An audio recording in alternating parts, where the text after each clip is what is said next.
to Ascension Day, a Gene Stealer cult focused 40K podcast. Today is a very special day because I have with me Danny Porter. Danny, how you doing, man? Hey everybody, how's it going? Hey, and hey, Danny, would you mind just giving your quick little intro about yourself and specifically about GSC, how long you've been playing them, and yeah, just kind of a little rundown about yourself in general. Sure. Yeah, sure. I started 40k back in ninth edition around COVID time. I started with GSC, and I've played them ever since. They're not my main army at the minute. That's because I'm waiting for the codex. However, I always play them. I always make sure I'm on top of what's good, what works, what doesn't. Because I try and help as many people in the community as I can try and figure this army out, as it is one of the most complex but one of the most fun armies you can ever play. So that's where I'm at the moment. Absolutely. And how many times would you say you've taken them to a tournament? Oh, I took them to, I don't know, maybe 12 GT. I'm probably way more than 12 GTs. That's a lie. Maybe around in ninth edition, it was definitely around 8 GTs a year when I was playing. Oh wow. Okay. Which I went 5-0 and undefeated in 4 of those GTs, which was quite good at the time. Absolutely. I've taken them 4 times in 10th edition. So as I say, it's I kind of dropped off a little bit at the minute while I wait for the codex. Yeah. Yeah. But nonetheless, it's still a amazing army to go for. 100%. And what before we kind of get into the meat of the podcast, uh would you say that playing Gene Stealer Cult is a different experience than playing most other armies, specifically like within a competitive setting? Yeah, so for me, no army is the same as GSA. Like literally no army. You could maybe argue that Necrons with all their deep strike and whatnot, and then you Hypercrypt or whatever, it might come close, but still nothing ever allows you to mitigate, not mitigate, allows you to set the tempo and disrupt an opponent's tempo like GSC does. So right now, Absolutely. especially with the resurrection mechanic as well, and all the board control and everything like that, it is the most unique army in the game. Yeah, I 100% think so as well. I know having conversations with other people, and people who aren't like super familiar Hmm. with Gene Stealer Cult, I've said that GSC, like, yes, they try to win the game, but they try more than any other army to make your opponent lose the game. Yes, It puts the onus on them not to make a mistake, because as soon as they do, like, you could table someone in a turn. So yeah, exactly. It's definitely the one army that can just, as soon as your opponent makes mistakes, it will punish those mistakes, and it punishes it very heavily. absolutely. Yeah, yeah. Well, Danny, I'm super excited to kind of get into this. Just for our listeners, basically what we're gonna go over is what you need to do to prepare yourself for a GT, Grand Tournament size event, bringing Gene Stealer Colts as your faction. We'll kind of go over how you're going to pick out a GT, how you're going to prep your list, uh, what can you do to hobby your models up relatively quickly. Um, practice games. And then we'll kind of go into a little bit of like, once you're at the GT, what's the best way to navigate. Um, and before we get started, I'll do my usual plug of, if you guys are listening to this and you're not part of the community Discord, please join the Discord. The link will be listed in the show notes, wherever you are listening to this episode on.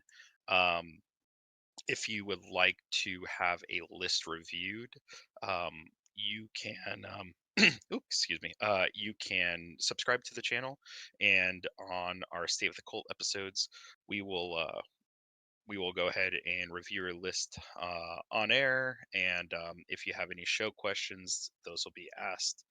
All right, cool. Well, we'll go ahead and get started. So, um, when you're looking at what GT you want to go to, especially if you are a newer Gene Stealer Cult player, Danny, what do you kind of think about like put yourself in the shoes of this is my first time bringing GSC to a 5 round tournament. What kind of GT should I be looking for? Should it be something a little bit smaller, something a little bit larger? Should I think about like the local meta? What's your thoughts on that? Sure. So I think what first of all, what is really important here is when people look at GTs, they're often put off from going to the big ones. It can be quite daunting, especially if there's like 100, 200 players. Yeah. It's often quite scary for a lot of people to think, oh, that's a lot of new people. That's a lot of names I don't know. That's a lot of like, possible bad experiences I might have. It's often very daunting. My advice, first and foremost, to anybody is to just sort of try and get around that mindset.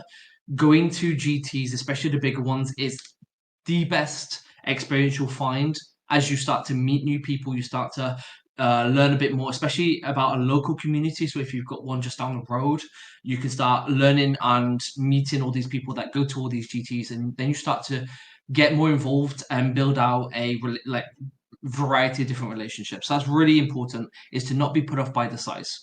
What I always do is, for me, GTs can be also quite expensive. Depending on where you are in the world, in the US, maybe it could cost you 200, 300, $400. If you're in the UK, it could easily cost 300, £400. I'm based in Poland. For us, it's like I'd probably like budget around 500 zloty for a tournament.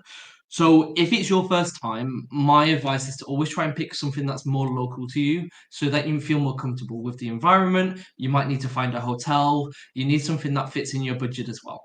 You want to make sure that you have the most comfortable experiences you're going to find a GT.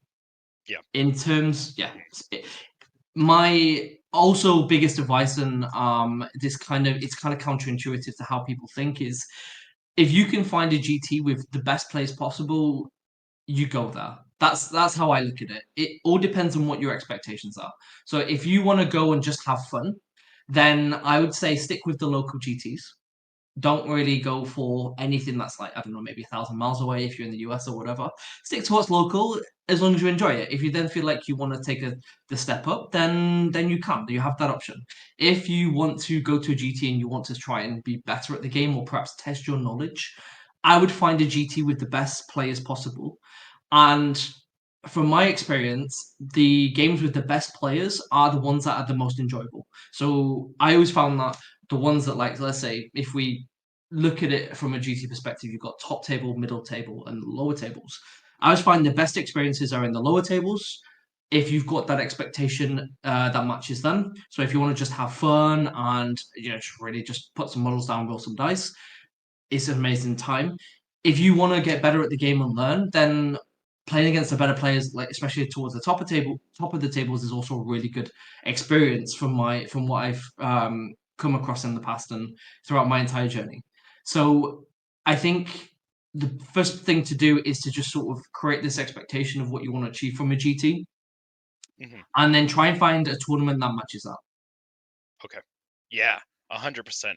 And I couldn't have said it better. Like one of the things I've noticed, exactly what you said, is once you get to like those top tables, the games become so much better because you're dealing with someone who knows the rules as well or more than you do. So, and honestly, a lot of times once you get to those top tables, a lot of these players they've kind of been there, done that to a certain degree. Mhm. So it's like they're especially if you're like at a world champ qualifying event, if these guys already have their tickets and they're just there just to play the game and have fun, a lot of times they'll help you out.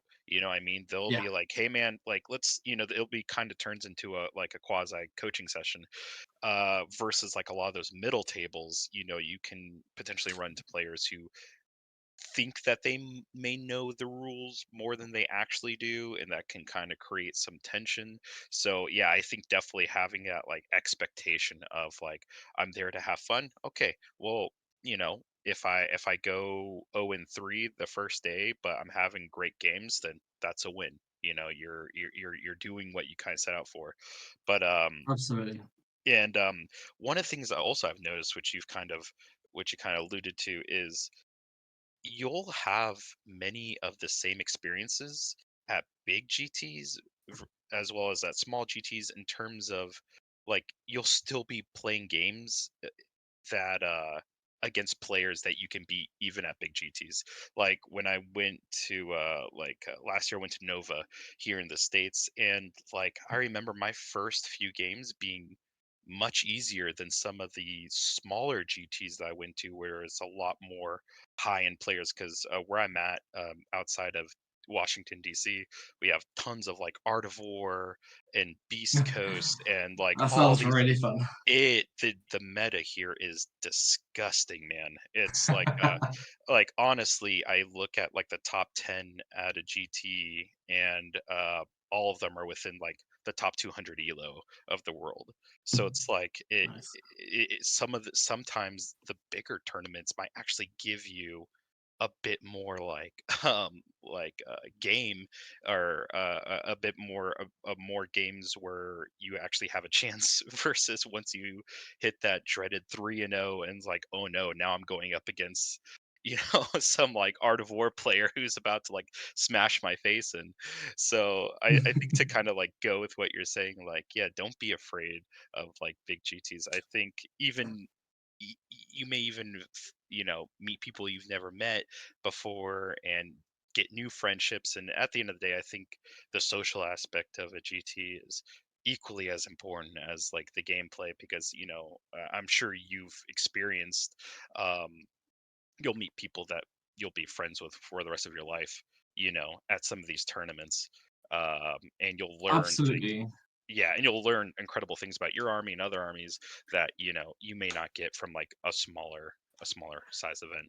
Exactly. And it's really important if your goal is not necessarily to win a GT, but if your goal is to improve and be better as a player and get better with GSE or whatever, what you want to do is you want to sort of branch out a little bit further and start going to GTs that you wouldn't normally attend with players that aren't local to you, because then you learn new strategies.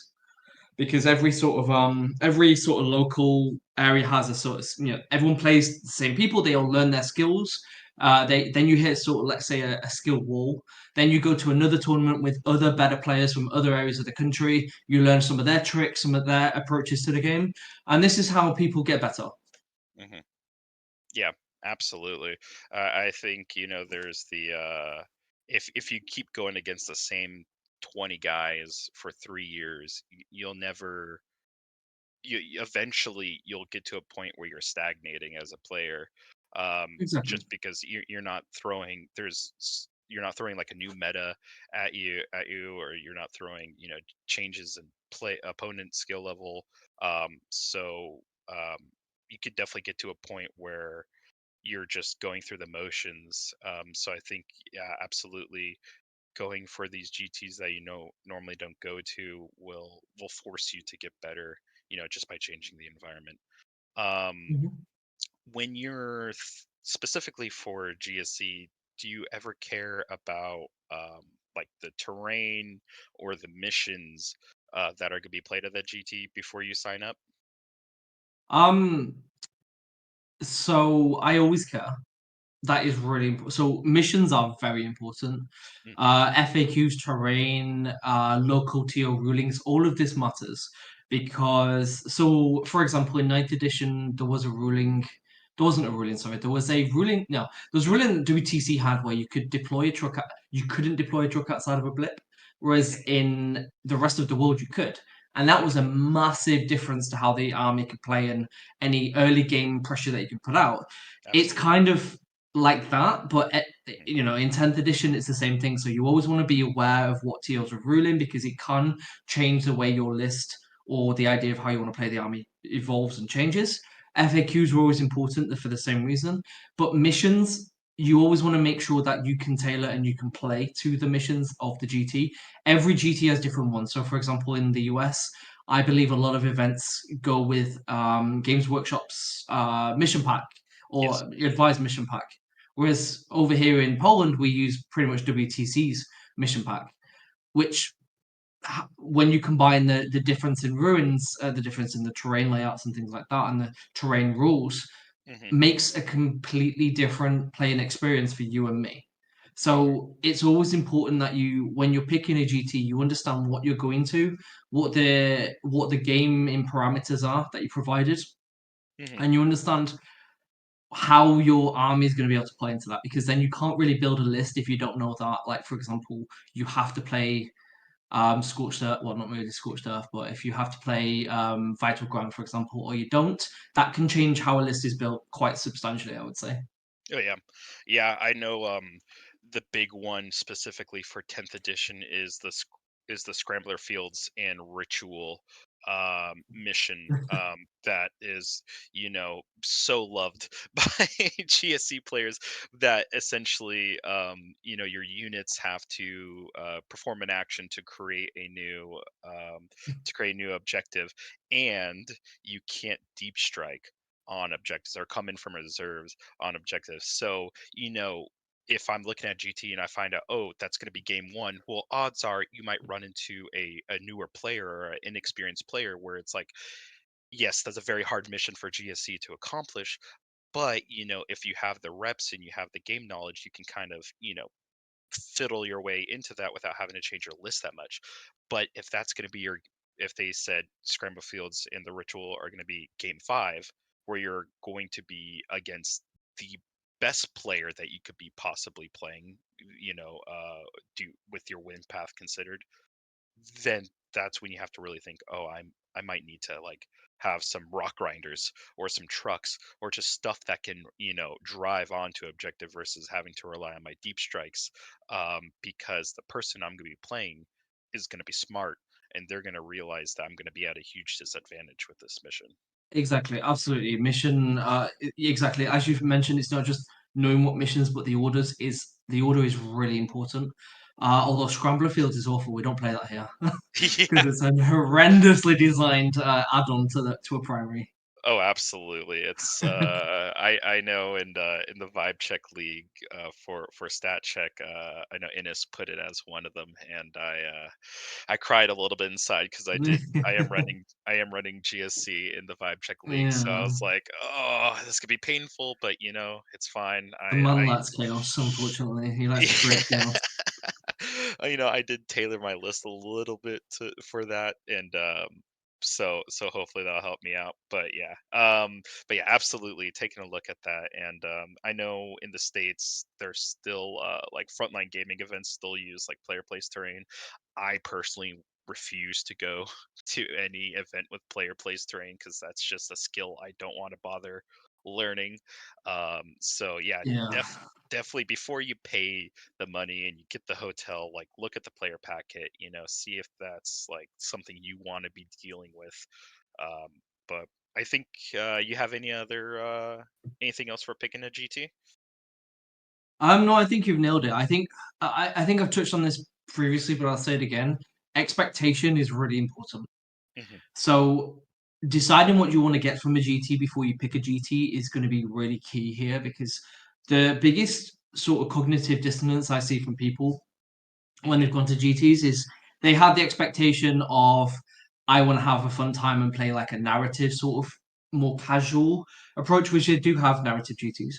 Hmm. And then they end up going into like let's call it a Shark Tank, and then it's all just a lot of good players because Hmm. the two expectations don't match. Both players are, or one of them at least, is in for a bad time or bad experience in a lot of games. So best thing to do is sort of decide what you want to get from that GT. If you want to test yourself against the best players and learn and become better, obviously go to the GTs with the better players. If you want to just have fun, roll some dice, and not get crushed every game, then try and find a more casual centric GT Hmm. and go there until you feel more comfortable to step up and try a more difficult one. I would say expectation is really important. 100%. Yeah, absolutely. Um, so you found the GT, you paid the fee, you got your hotel situated. Now now we start going into list building. Um, so I guess Danny, what if you're the first time going to a GT with Gene Circle, are you going to be wanting to bring just like some of more or consistent units? Would you with or with the way that GSC is currently in the meta, you want to be going for something a little bit more like intricate and fluffy? Like what's your thoughts as a newer GSC player going into a GT in terms of building their list? Okay, sure. So let's take the idea that our expectation is we want to go, we want to see how well we do, we want to improve as a player. The first thing I will say, and I say this to everybody, and it's like always against the advice of other people is don't list Taylor at all.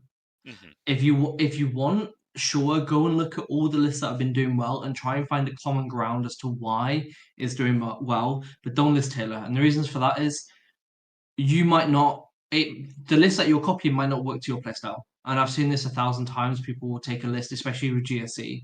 They'll Yeah. take a list, they'll go and run it, and it doesn't work out, and then they get really frustrated, and it's a bit of a downward spiral for a lot of people. Hmm. So first and foremost, do not list Taylor.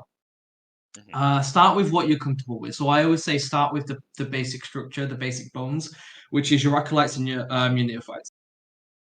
Hmm. So with your neophytes, a good start is always like 40 to 60. That's a more comfortable. I would advise 60. The reason for that is they die very quickly. They're easy to sort of tie up. Hmm. That is their biggest weakness is being tied up because they can't fall back and shoot. They can't go back into deep strike.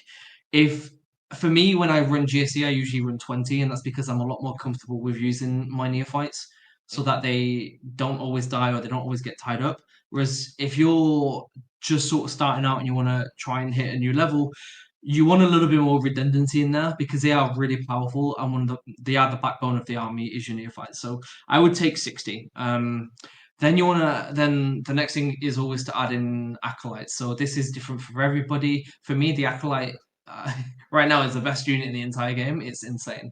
Yeah. Um, Even with the points nerf, even with the only being able to do through 1 3 inch, like the fact that this 170 point unit can come down and just kill whatever 95% of the time is still bananas. Like it's still very good even with all the nerfs. Absolutely, absolutely. And it's just I love acolytes. It's been a backbone of GSC for since I started. It's just the best unit, and they look so cool. I love how they look. Oh, But absolutely. you, Yeah. yeah, but you definitely want to start. For me, I'd always say start with 30. So you got let's say you got 16 neophytes and 30 acolytes. You add in your primuses. So let's say you want to add in 3 primuses. Usually, you want a primus, 2 primuses for the acolytes, 1 primus for the neophytes, and that's because then you can start popping the strats on the neophytes with the primus rerolls and things like that. Hmm. Then the question you need to ask yourself is what kind of playstyle am I looking into? So personally, for me, I like board control. So what I'm playing around with at the minute is a lot of gene stealers. And the reason for that is they've got 2 wounds, 5 up invulnerable save, they're very fast. They can go around and start tagging and tying things up. That's not really what everybody else likes. Some people like to go full shooty, so they might want to add in a bunch of ridge runners. Some people like to go a bit more sturdy, so they might want to add in trucks. I think here is to sort of just take a step back, think about in your previous games what has worked well for you, what is your kind of preferred play style, and then start adding them kind of units that support that into your list. Hmm.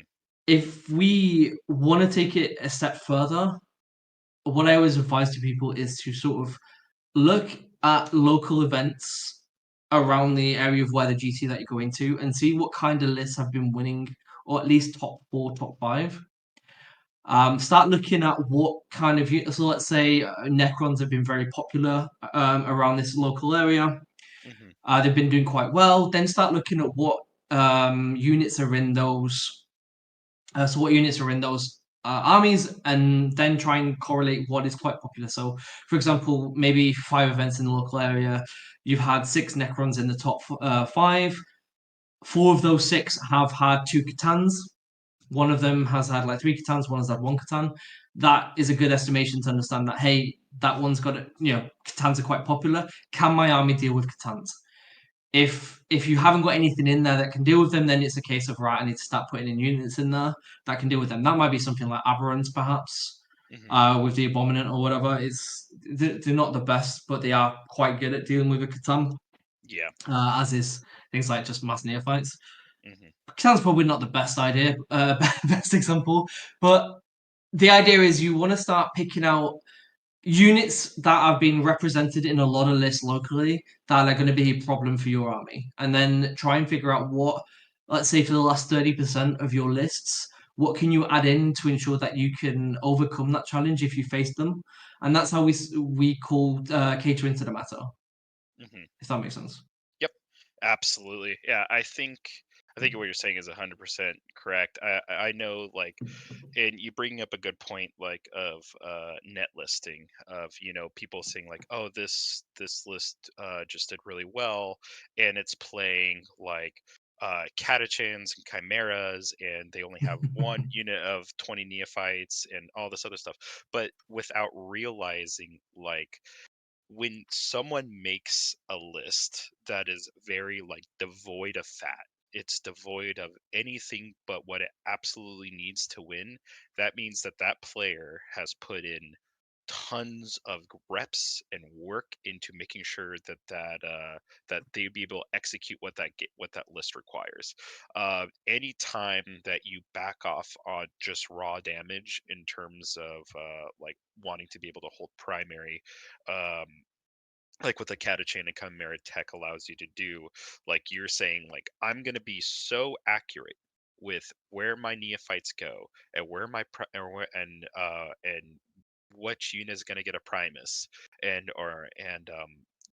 multi-utilizing my acolytes to deny primary plus throw bombs, that I'm okay taking less of the damage and more of the tech, um, which, for, like you said, for a newer player, like, there is zero redundancy in that. Exactly. There's also zero or a lot less leeway to make mistakes, Hmm. which if a new player then takes these, let's say, higher skill cap lists, and then they start to make mistakes, it can end the game really quickly, and it can be a really, really detrimental to their enjoyment from the game. Which Absolutely. is why we're advising them to stay away from doing this Hmm. practice. Yeah, I think maybe sticking to almost exclusively Gene Stealer cult models, or maybe just taking like a few of the little of the, like, the Cyclops or something like that, if you have those lying around, because 40-point scoring idiots, I mean, that way, like, They are you cute. have yeah, they are. I have three of them on my desk, and they're adorable. I love them so much. But I I think that's absolutely hitting the nail on the head. I mean, when writing a list with redundancies, and then after you get some games, you go to a couple GTs, you play more games. That's when you can start, like, oh, I want to be cute here. Like, the current list I'm running, I'm actually bringing only 40 neophytes, but I'm bringing three basilisks, because I've Mm. noticed, like, within where I play, a lot of people are relying on these cheap scoring idiots to, like, actually do a lot of their brunt work, of scoring their Mm. secondaries. It's like, instead of me having to drop a neophyte unit to deal with that, I can shoot him with a basilisk that's sitting on my home objective, so I know that I'm at least getting 5 on primary without having to, But I have lost a lot of games with that before I started winning games. Yeah, I feel that. And I'm sure anyone who's done the same thing with Genes to their cults, like GSC, more than any other army, I feel like you have to lose before you start to win. Like, you have to Oh, get punched in the face, and then it's like, okay, I dodge here, I hook right. That's how I get through this fight. You know what I mean? oh yeah, 100%. Anyone that comes in and tells you that, oh, I haven't lost any games with GSC since I started is either lying or they're playing potatoes. Like, this is an army where you learn through failure. It's not an Mhm. army where you don't. You have to learn through failure because there's so many break points and so many push points with this army because it's so complex. It's a lot of damage. It's a lot of mobility. It's very squishy. That you need to just fail in order to learn all this, and then eventually, after I don't know, it might be 10 games, it might be 20, it might be 50. It will just click, and suddenly everything makes sense. We've all Hmm. been through this. Oh yeah, The absolutely. the other thing I want to say, and this is super important, is don't be afraid to test and try new weird ideas. Hmm. So a lot of things I see with people is a quite off put of trying things that no one else is trying. And that sounds really weird because if no one else is trying it, it can't be a good idea. But it doesn't work like that, especially with GSC. I still in this to this day and age, with what we're 9 months in, I still don't think GSE is solved.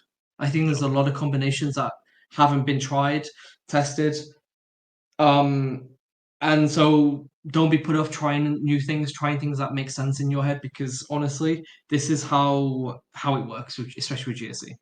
Oh yeah. And I mean, with us being such a small player base, Mm. like there's and I talked about this on like my last podcast, like we are in a position where everyone who plays GSC can have their own little discovery, just because like the combination, especially with Brood Brothers, there's so many different combinations that work in sync, um that like you said, like don't be afraid to because you might stumble on something that no one else has tried, and that's just a testament of a how flexible our army is, and b like just the depth of like what they can actually do compared to like different other codexes like Chaos Knights, which is my other army. For that has essentially been figured out. I keep trying to like do other things, but for the most part, it's been figured out. So yeah, 100%. So yeah, we made our list. We're kind of teching for a bit more comfort and a bit more redundancy, because yes, while we might get our face out bumped in, we want to ensure that we have some backup plans once games start kind of going south. um, Another thing that I think our listeners can consider is like, does my list have the ability to come back from a deficit, and how am I going to be able to consistently score my cards assuming I'm going tactical? What's your thoughts on that, Danny? Yeah, that's absolutely that's solid. So, most people might know this or not know this is GSE is very dependent on going on tactical. The reason for that is well, the army really needs CP. Yeah. So first and foremost, recover from a deficit. That is an important one, and that is a very sort of key skill in the game. It's first of all, A, recognizing when things aren't going your way, and making sure that you recognize that early enough, and B, understanding where it's going wrong and how to turn that around. So, for example, turn three, maybe your opponent is pushing you, you've lost a few units. You need to sort of up and change your approach to the game, and start what I would like to call focus on more denying your opponent rather than trying to score all of your points. And the reason for this is you can start scoring slowly while you're stopping them in from snowballing. And GSC is really good as long as you're not like failing all of your resurrections. It's really good at preventing that snowball because it can resurrect, they can go back, they can come down, grenades are reset, and things like that. So it's really hard to give an exact answer on how to recover from a deficit. But the key is to recognize that and stop doing what you're doing and start turning yourself into a deny based role. Hmm. I always try and do is if I'm losing is try and say, right, how can I draw? Hmm. What do I need to do to draw? And then I play for that because when you get into a position where you're about to draw, it's then easy. Well, not easy, but then it's a lot easier for you to, if you're in that position, you've got bounce back to that position to get 1 or 2 points to get the win. Yeah, absolutely. And I think something that especially a player who's coming from a different army in 10th edition might not realize is GSC are very bad at scoring 15s on primary, but GSC is very good at ensuring both players score fives. Yes. So, if it's like, oh, my opponent is running away, like just throwing everything at like, okay, maybe I can't catch up on primary myself, but I can drag you down. And with the mobility that we have, our secondary game is I usually, you know, score max secondary almost every single game, even games where I'm losing, just because we play the cards incredibly well. So I think absolutely like recognizing, okay, the game's getting away from me. I've been trying to just like push for primary, I'm throwing neophytes on objectives, the game blasted off. Well, how about I start 3-inch deep striking my neophytes on turn 4 and denying, two objectives worth of primary because they only have like 5 OC on each. Um, that's absolutely Exactly. something we can do. Yeah, I think there's a lot. GSC is interesting because there's a lot of options that it can do in order to sort of prevent a snowball. A lot of times, the biggest mistake I see to people is I always say, for me, GSC is like a one really good go turn, which is usually like turn two, Hmm. sometimes turn one. Turn two, you can drop in, do a lot of damage, and then you can either get yourself tied up or you can die or whatever. But then, if that doesn't work out and your opponent, like, you don't kill enough of your opponent, the mistake that people make is they keep trying to do the same thing. They keep going against that brick wall and not changing the tactic up. GC is really good because it's got a lot of bodies, it's got a lot of mobility, a lot of maneuverability. So you can actively deny, like you said, you can actively deny them primary whilst you're able to do your secondaries. But not just that, you can also then sort of turn the tide a little bit by denying your opponent's ability to do secondaries because you've got a lot of bodies Hmm. whilst you're doing your secondary. So what you're doing is you're double tapping and double preventing them snowballing in points from secondaries and from um doing primary. So as an example, the best thing to do, especially if you and your opponent are playing tactical, is to always be very mindful of what cards your opponent's drawn and keep that in the back of your mind. So, for example, let's say your opponent is winning by, as we said, 20 points. They've not got they've not done um they've not done, like, let's say, assassination. Hmm. So if that's the case, start going to a defensive position with characters so they can't just score it so easily. They've perhaps not done homers yet, and they've only got a limited amount of units left to do homers. Then you can start focusing on killing them instead. Start Hmm. focusing on charging them with neophytes because 20 bodies sometimes is a lot of bodies to get through, that they can't just go out and do this homers. Maybe they've not done capture enemy outposts, so you can start surrounding that with bodies and things like that. And you don't mind because you can reposition them later in the game. I Absolutely. think, yes, in order to recognize where your opponent can start scoring more points and denying both, while scoring yours is the power of GSC, and it's not, to me, rather than the damage. Yeah. 100%. The utility that every model has is huge.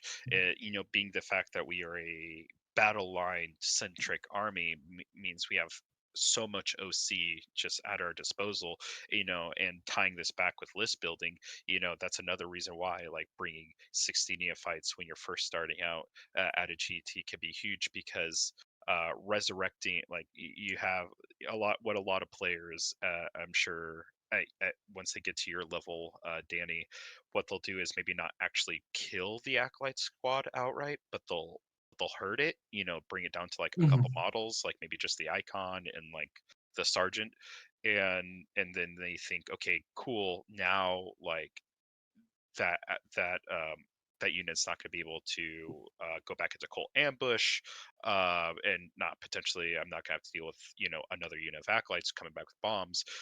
Whereas like a, a good GSC player is thinking, okay, well now I potentially have 10 OC next turn because I'm going to res D3 or flat 3 models if I can get them on an objective and steal it.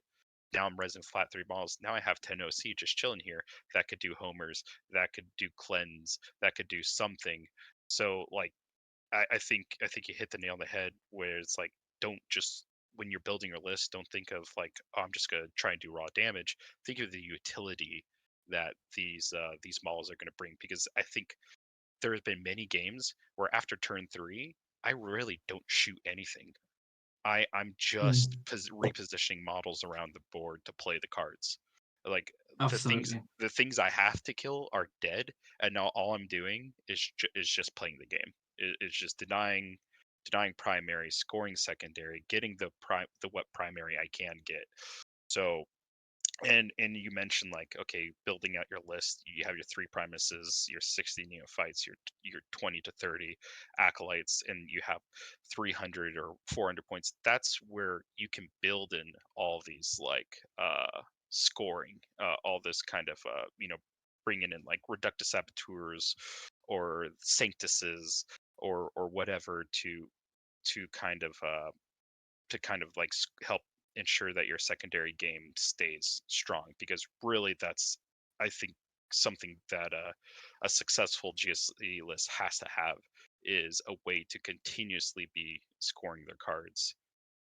Absolutely. Also, you did mention like what happens if you do come against a good player, because good players will recognize that if they do not kill your units, especially your acolytes with the bombs, they don't resurrect. Um, so as you mentioned, yeah, one of the best things to do is just throw them on objective and force your opponent to kill them. Hmm. If you make sure that your icon is always the last one to die, then you're always going to resurrect models onto the objective. Always going to deny, and they're going to have to kill you anyway. Hmm. Or you can use them to move block, do actions like you said. So, like, yeah, the flexibility is amazing in this army. Yeah, 100%. All right. Do you have anything else you want to add for prepping a list? Um, yeah, I would like to stress it. Always make sure that you've got enough ways to score. I would say so. What I like to do is always make sure that I've got one unit per each round that can do an action. Hmm. Um, that doesn't mean that you need to have like five lots of five acolytes. It might be a case of you've got three units of five acolytes or two units of like like bikes or something. Just make sure you've got enough redundancy that if things do go wrong, you Hmm. are able to just pull a unit from the back and then allow that to do an action. You want to make sure that you've got the fluidity to always do actions when you need to, Yeah, is what I would 100%. advise. Yep, yep. Which I think also goes to your point of building in redundancy, so that way you don't find yourself too stressed to be able to perform those actions. Um, Exactly. mhm. All right, so we kind of got your list together, and you now have to you realize I don't have all the models hobbied up that I need to have hobbied up, and I'm sure you've been in that situation before. It's like, well, I really want to bring 100 neophytes, and I sure do not have 100 neophytes. So okay, okay, Danny, you're in that spot. You realize, oh, I signed up for this sick GT, I'm gonna be pumped, I'm bringing 100 neophytes because that's really what I want to bring. How are you gonna get through 20 neophytes in a day? Netflix and contrast paint. No, so Okay. I'm actually I'm actually the worst example you can use for this, because every single one of my army, whether it's my GSC, my Votan, my Tau, I painted like 3,000 points of each one whenever I got them in 2 days. Uh-huh. So I'm a really bad example for this, but like my my process on what I would suggest to people, it depends on time. It's really hard to tell people because everyone's got a different situation. Like yourself, you've got a child. A lot of people do have children. I don't have a child. I'm pretty free that way. A lot of people have like different like levels of jobs and things like that. The best Mhm. thing to do is to just, what I see is uninterrupted time. So if you can perhaps give yourself a slot of like 3 hours, you can get through 20 neophytes. The Mhm. way I do it is contrast paint. Contrast paint is fantastic. Oh yeah, Like 100%. Slap chop, yeah, like like just yeah, do the slap chop method with the dry brush and then contrast paint oh on man. top. Yeah, it's like you can destroy some neophytes by doing that. I yeah, like that is what I did. Like I picked I've got a really easy scheme. Like I only have the one scheme, but it's so Mhm. easy. It's like three different colors or four different colors of contrast. and then it's just like dry brush with white or three different blues. But what I advise to people, if they're not, unless you're like a really good painter and you really take care in your paint and you want to make sure that you've got the best GSC army, then do that. Just expect to not go to a tournament in like a year. Yeah. But if you want to go to a tournament quickly, is just get some contrast, slap chop it, throw it on, and then try and just not perfect every model, and then later on, after your tournament, you can start adding extra details to them, right? You can start doing a little bit more base paint or whatever, just to highlight and all that things. If you want to go to a tournament, it doesn't need to, especially if you want to go to one soon, it doesn't need to be the greatest painting ever. Like, yeah, Yeah. so just find something that works for you, get them ready so they can go on the tabletop, and then finish them off after your GT. Yeah. And that's funny you say that because that's exactly what I'm doing. Like all my entire army is slap chopped, and now I don't have my next in person GT until May, so I'm going and painting hazard stripes on my seismic cannons because I love hazard That stripes, is effort. and I just want to throw them on everything. So yeah, I think So, and I think with contrast paints is because since it's kind of like a bit thinner, like it's very easy mhm. to like paint on top of it and then to pretty it up more afterwards if you want like to use like a thicker G paint. Yeah, I've painted so many armies using contrast, Oh and yeah. GSC is by far the best because it's just got there's barely any flat panels, and it's all just sort of like ridges and bumps and whatnot, and it just looks so good in contrast. Oh, 100%. And like and I know like for people who are a bit more like, connected like with like the hobby side of the of 40K is more important than necessarily the competitive side, they might get a little discouraged, be like, "Oh man, this looks like shit." Like holding it. When you have 20 like slap chop, in slap chopped well like neophytes, like and you're just like look at they look great. They look great. Like all the capes all look this color, and all the skin tones all look. It really does look good, especially if you have like a wide variety of different kind of colors within the contrast paints that you're using. Yeah. Plus, honestly, is GSC. You're gonna put all that effort in to paint all of these models, and then they die 5 minutes later. Like the time reward effort is just not there. It's just not necessary. Like Oh yeah. make your characters look amazing, fantastic. But that Uh-huh. Primus is dead 5 minutes as well afterwards if he's connected to Neophytes or Acolytes. So do you Uh-huh. really bother? And just know that 11 of the 20 neophytes in your unit do absolutely nothing except hold a Yes, wound for the entire unit. exactly. That is all they're Exactly. doing. They're just holding a wound. So don't be It's upset. Um, but Yeah, yeah, you don't need to be Picasso. You don't need to make the most beautiful neophytes because like they just don't last. It's just not worth it. exactly. I think so. I think something else, and this is kind of hard for us because we are such a, I'm not gonna say unpopular faction, just not nearly as played faction, is borrowing models can be kind of hard, but if you are bringing like brood brothers, everyone and their mother seems to have like 2000 points of guard just lying around. So if you were going to bring like catachans and chimeras, I guarantee you if you go into like your LFG's discord, your local friendly like gaming stores discord, um and just say, "Hey, does someone have like 3 Tauroxes I can borrow?" I guarantee you, someone can have that. So, if you are bringing Brood Brothers, I think don't be afraid to kind of like reach out if you are on a time crunch. That way, you can kind of like focus more on your own models. Which, Yeah, and this is a positive hobby. A lot of people will be happy to help you out and lend you models. Buy them a coffee or a beer as a repayment. absolutely, And this is how we build communities, right? We borrow models and lend models in Poland all the time. Like I will never ever buy a guardsman, yeah, but I will borrow I will borrow them off anybody. So just 100%. don't ever be scared to ask people. Yeah, yeah, yeah. Um, what are your thoughts on using squad marks? Have you ever used them? Or Okay, yeah, this is super important. If you're especially GSC, oh my god. So if you once you get a little bit more experienced with GSE and you want to start creating, let's say, intertwining layers of neophytes, and the reason for that is it's just a fantastic way of fully shutting down the board and preventing any form of movement. And that can be like so that's like stringing one. You can't see my hand movement, so I'm not sure why I'm Mhm. doing it. But that's stringing one neophyte, let's say, from one objective to another, then stringing, wrapping a neophyte unit around that to give it a Mhm. protective layer so it can't be charged, things like that. You need to start using squad markers in order to not get confused what squad is what. Um, there's a variety of ways to do this, but it is very important. Trust me, it will save a lot of headaches. The way I do it is very tiny colored rubber bands. And the reason for that is I like to paint all of my models in to all look the same. I like a unified color scheme. Some people paint like shoulder pads different colors and whatnot, but I like to not do that.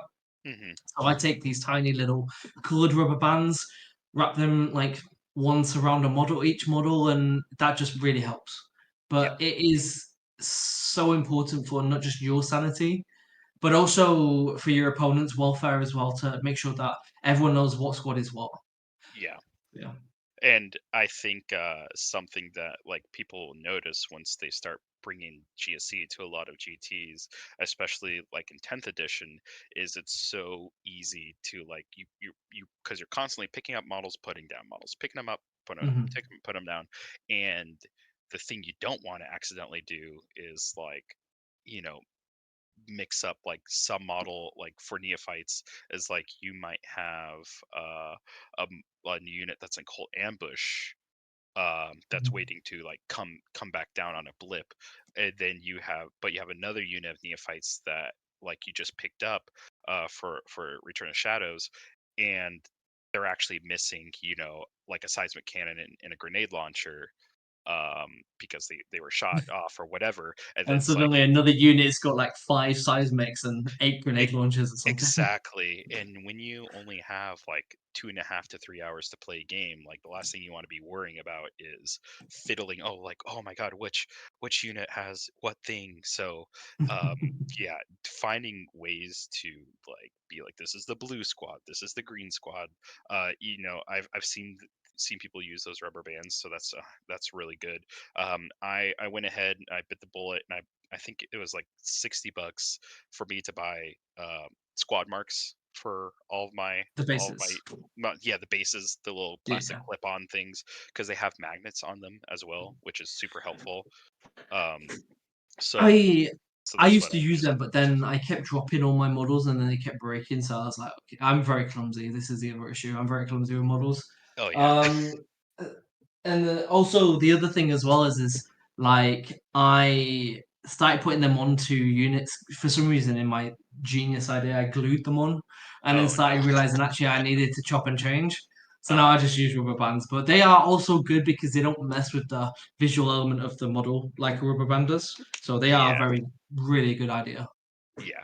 Yeah. And but I will echo your statement of yeah, I would say it's probably not a good idea to like paint your models different colors because you never know. In 11th edition, you may only be able to have 10 neophytes in a unit Yeah. or something along those lines. Like the structure of the unit may change to where like now you're having to repaint stuff, which you don't Hmm. want to do. So yeah, something temporary like squad marks or like rubber bands or just you know something that you could easily take on and off, I think would be super Hmm. helpful. I agree. Uh, cool. All right. So we got we got our stuff hobbied up. We figured out how we're gonna get through 20 neophytes in a day. It's by rewatching Breaking Bad for the 15th time while slap chopping It on some works. neophytes. It works. So you're in you just send in your list. It's locked in, and you have about like a week before your GT. You have an opportunity to play some practice games. Danny, what are your practice games looking like right before you're heading out to a GT?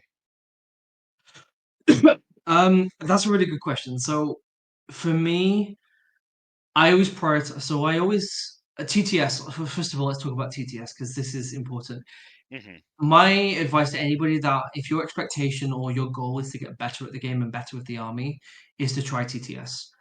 The reason for that is whilst, and I will always say you'll get a better experience in person, and you definitely need an in-person practice with GSC. We'll come to why in a bit. TTS is just really good at allowing you to get more easier get access to games and players of not just from local area but also from around the world. So you can practice against different skill levels, different list ideas, different concepts. Hmm. Um, so I always look for TTS, and then I always try and find armies that I feel. So I'm a teams person mostly. So I always before I go to a tournament, I always make a matrix of what armies do I think are a problem for me, so I can identify what I'm not good into, what armies I'm good into. Now I don't advise people do this because this is a lot of time and effort, and it's probably maybe a step above what people want to be at right now. But if you could practice games against armies that you're not so comfortable with. So, for example, Custodes or Necrons is the two armies I think a lot of people aren't comfortable with GSC. Hmm. And sort of try and learn and test new ideas on how to approach that game, see what works. Additionally, and this is super important and why TTS is really good, is what I also like to do is to look at the maps that are available at the tournament, look at the missions, and try and visualize them from a TTS perspective. Because what it will do, it will give you the map, so you can see obviously the 3D build of all the ruins. It will show you where all the objectives are placed, and then you can start to visualize where you want to move your models, how you want to deploy, and things like that, which is really important in order to speed up the game, but also be more comfortable and a little bit more confident when you make your way to the table. Because you're meeting people for the first time potentially. There's a lot of conversations. Maybe you're not as comfortable with social engagement as others. Hmm. That on top of then playing an army that is quite complex can add up. It can be a bit of an emotional stress. So I always find that practicing an army on TTS and trying to learn how I can deploy in different layouts and different tables gives me a little bit more. Um, I feel a little bit more confident that when I rock up to the table, I can tap into that knowledge and put that on and practice that. Yeah. Does that Y help? yeah, 100%. And another plug for me for TTS. I know Danny, that's how we ended up meeting is by playing in the Vibe Check League. When you were Mm-hmm. playing Votan and you made me really sad. Um, I'm sorry. but I was really happy that my Aberrants did did come back and at least get another swing. I think that's what at least kept me from being completely 20-0'd. They did do some work that game, yes. Oh yeah, that's what aberrants do. Sometimes they just punch you in the face. But yeah, I've gotten to play some incredible players through TTS. Players that would have never have played any other time, unless I go to Europe or I go to like Canada, or I see them at like a big huge tournament here in the States.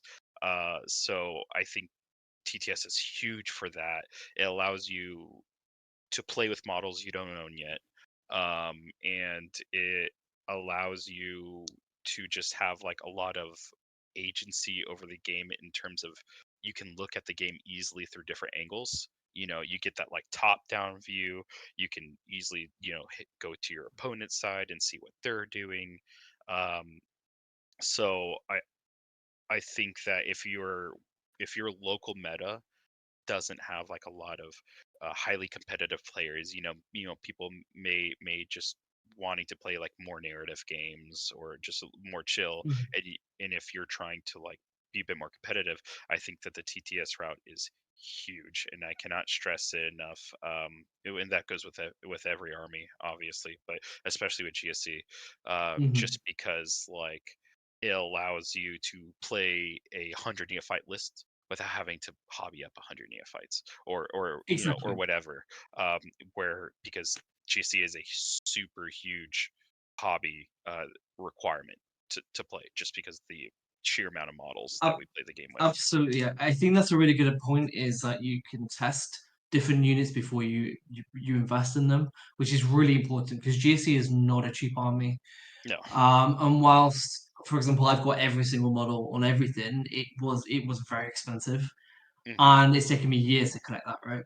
Yeah. So being able to just go on TTS, try new lists, try and find out what playstyle works for you is really good. Caveat I will say though is, personally, I don't enjoy TTS as much as playing in person. Hmm.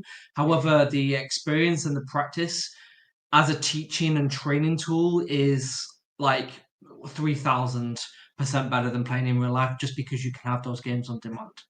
Yeah. Um, Something to mention is, let's talk about like an idea on how to practice properly. So let's say you're strapped for time and you want to practice, but you're strapped for time. You're not able to play 20 games a week before your GT, but you do want to practice. The biggest mistakes most people make is A, deploying, and B, the first 2 to 3 turns. That Hmm. is where most games are lost. And so the best thing to do is to find yourself a partner. Perhaps someone is your friend. Also, I do advise this as well. If you do go to a GT and you've got someone who also plays 40k, ask them to go with you. I did that when I first went to my first GT, because I mean I did mine in Poland. I'm not Polish, so I was actually quite nervous to meet a bunch of people. I wasn't sure if they speak English. Sorry, I hope to speak Polish. I wasn't sure if they speak English, and so I took a friend with me who also Yeah. played 40k. And not only was that good because I had encouragement, but also it wasn't as daunting. Now, 100%. if you do take someone with you, what you can do then is both of you can sort of have the first 2 rounds and keep practicing between yourselves. So that might be a case of, right, we'll play the first 2 rounds of this mission, see where we think the points are led, see where we've made some mistakes, and then re-rack. So what that means is take all the models off and then redeploy, or change the map, change the mission, and then play again, and then see where you're at the end of the games, end of the turn two, see how you feel. And also, it helps to take notes. So what you, especially write down mostly what mistakes you made. It's not really as relevant what you did correctly. It's more what you feel like you did incorrectly. And if this becomes a bit of a practice for you, a bit of a pre preparation for an event, over time, it will massively help you prepare. Absolutely. Yeah. Beside my desk right now, I have a notebook, that I use for my TTS games. Um, so that way, like on the fly, like for instance, I played a game 2 days ago against Guard where I had my Basilisk in the backfield, and I decided to keep him stationary so that way he could get the heavy. Because I thought, oh, like if he's getting heavy, he'll be hitting on fours. That way, I can maybe clear out this unit of like Casterkin. um, what I should have done is just took the heavy penalty and moved it up to sit on my home objective, because that then allowed me to free up some neophytes to return to shadows, so that way I could redrop them somewhere else. And that was like, as soon as I did that, I realized what a blunder. Now my opponent was like, oh yeah man, you could do that, but I'm like, no, I'm gonna stick with this decision. I still ended up getting the win out of it, which is, I think, something that's also very Nice. important to learn, is making a mistake and recovering, and still pressing for a win even after he did something that was a boo boo. Um, but like, as soon as that happened, I just went into my little notebook and like, don't fucking do this ever again. Take the heavy penalty. It's fine. You want those 5 points of primary. um like you're playing It's with fun. indirect that's not even in our codex. Like, you're not getting all the super fun stuff, so use them for something that will guarantee you points versus something that might guarantee you points. So yeah, but I think, yeah, like having a notebook, or using the notes on your phone or something, to just, as you're playing, like, oh yeah, shit, let me write that down. um so you mentioned like having like a practice partner. Are you trying to ensure that this person is better than you, is worse than you, or is on like the same playing field, or is it more important to just like find someone who like is willing to do those re-racks with you and who are also trying to get better? Like, is there a certain threshold you're trying to meet when you're trying to get that practice I partner? It's a good question. I think it's quite. I sometimes I think beggars can't be choosers. You kind of just gotta take what you can get.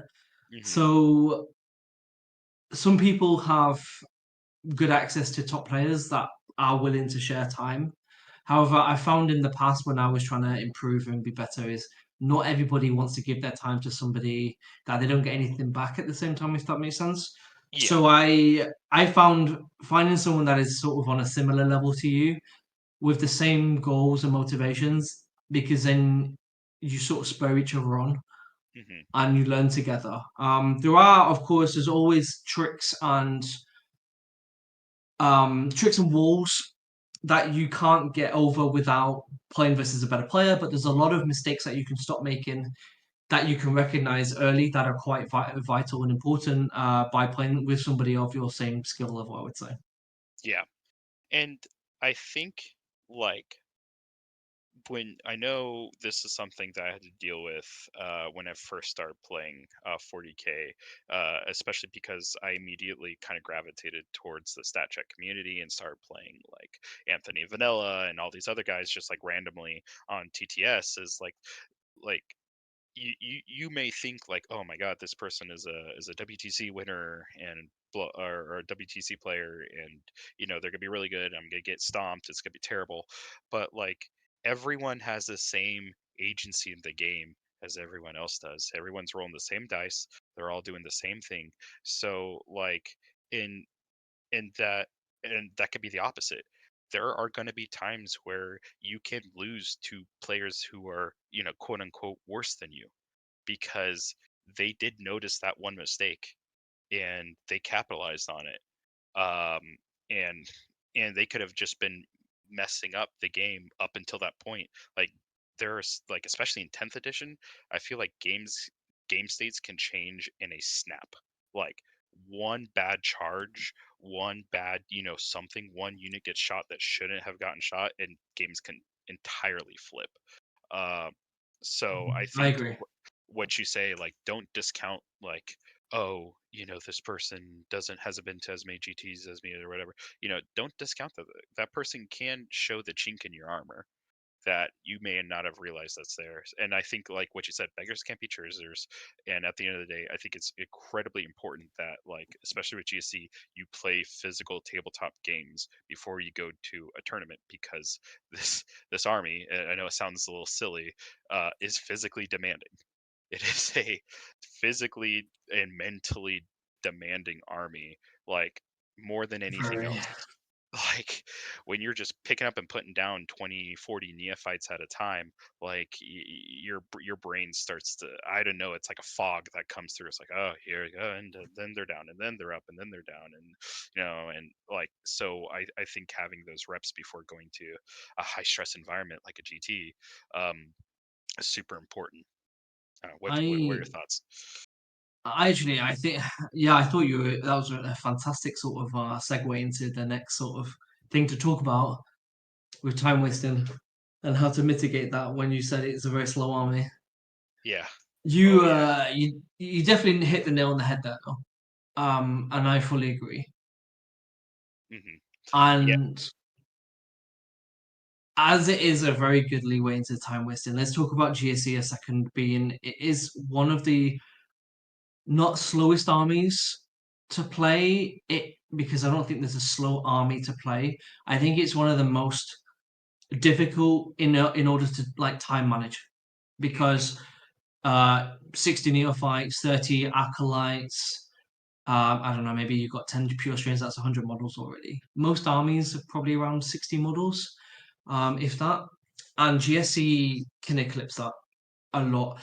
And a lot of time people spend is moving models. And this is what people need to practice the most, is moving models correctly and efficiently and effectively, but also like not throwing your back out because you're bent over a table moving tiny little models all the time. So managing your time and preventing waste is really important in a GT. Hmm. Now, there are ways to do this, especially when you're moving models. One of them is like apocalypse trays, if anyone knows what they are. They're like little plastic trays where you can shove models in there. Don't do that. That's a really bad idea. It saves time. However, what that does is it creates a really bad what's the word?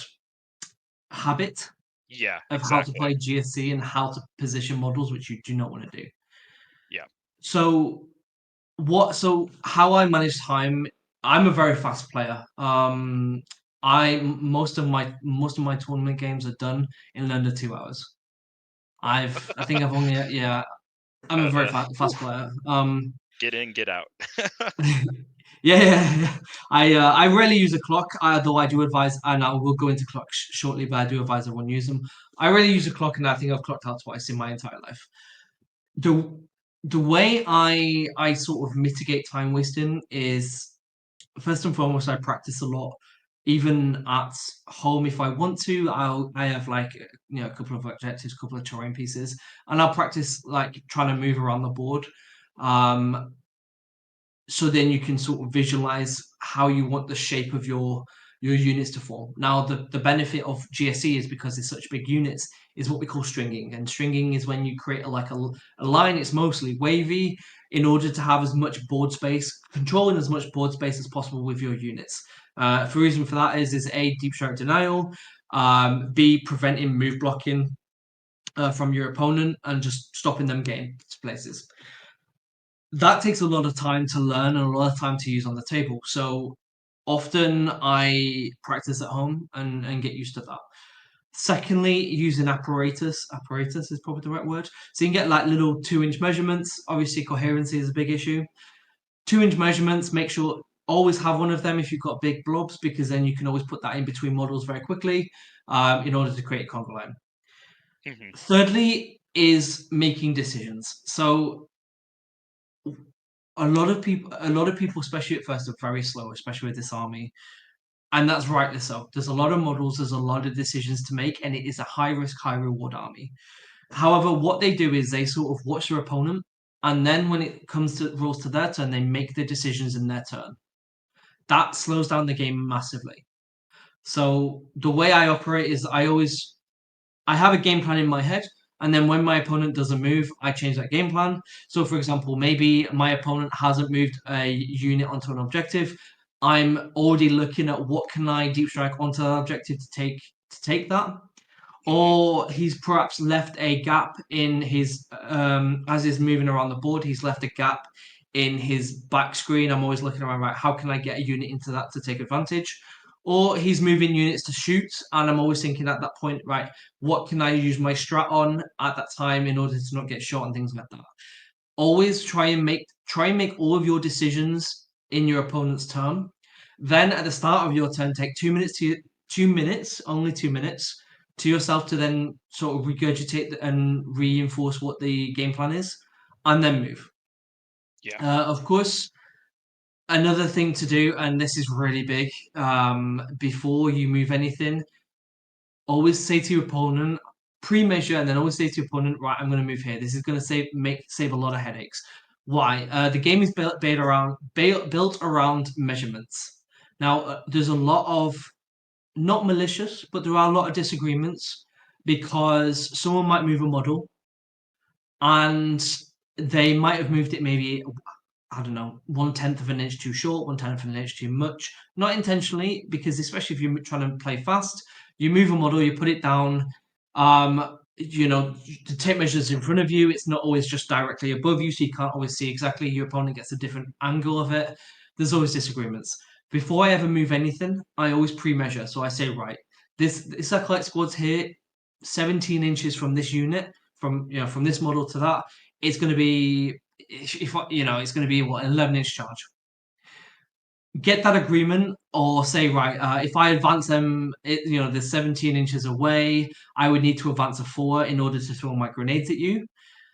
And then what I always do is I always put a dice down next to that model, so that's the agreed. Say, right, I need a 4-inch. I'll put a dice down there. That's how far away I am. Or I'll put two dice down and put an 11 and say, right, that's my charge. Hmm. Always pre-measure before you move and do anything. That way, there are no arguments. And then if you accidentally do knock something over or whatever, there's no bad faith, there's no disagreements. And if you make a mistake, then you've agreed with your opponent. That is the biggest advice I can ever give to anybody. Yeah, that's such a good that's such a good point to make, and that goes with any army. I think that people are playing, like, I think, yeah, what you said is, th- you both agree on this is the number that has to be on the dice, and all you're doing is rolling the dice to confirm whether they can or can't do that thing. It's like, he needs a 3 to do this. Okay, I rolled a 4. All right, it met the thing that we both agreed on. Like, let's proceed with it. Or it didn't, and then now I have to like spend a CP to reroll, or whatever. I think that's huge. And exactly what you said about stringing. I think people, or players, should start to kind of get an idea of, if I of what their neophyte, especially their neophyte blobs, what their neophyte blobs are going to look like, and because that will help make the game go a lot quicker. For instance, I want to hold a primary while shoot something. Get very used to, having your 8 models of seismics and grenades or webbers or whatever, up further up the board, making your 2-inch string line, or your stringing back, and then the rest of your blob of like just guys with shotguns, and your Primus, or if you have one, or your icon, on the objective, because that, in having that shape in your head, at least for me, really helped like just speed the game along. Like, but the most important thing is that these 8 models have can see that thing that's shooting at, string everything back, and then plump. I'm just gonna plop the rest of them here. Another big thing is making sure that your Primus is right next to your icon. So whenever you have to start pulling models, you don't, because I've done this, accidentally having to kill your icon to meet coherency is very annoying.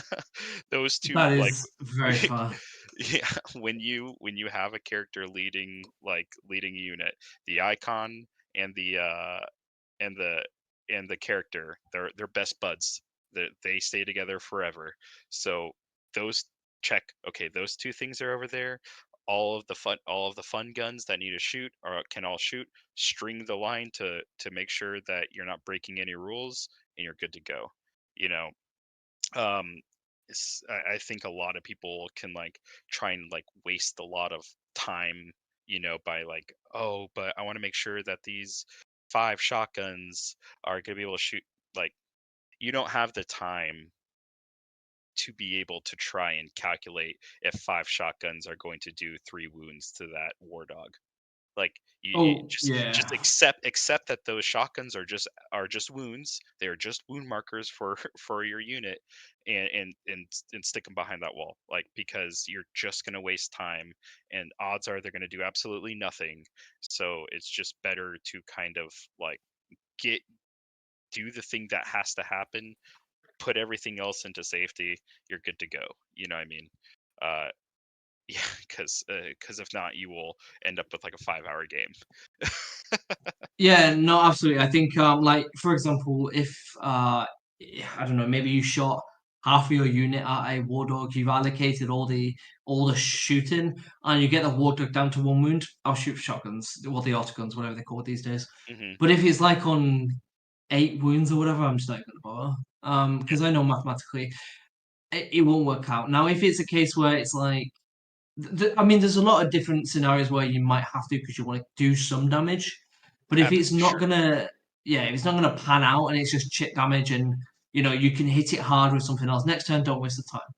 Additionally, you mentioned about the strings, and I want to point this out because this will get people out a lot. If you start to string out all of your models, please make sure that if your opponent is smart and you've not covered your line with extra models dotted across the string, and they shoot you with like two, and they kill 2 models, you lose then 12 to coherency or Hmm. 16 to coherency.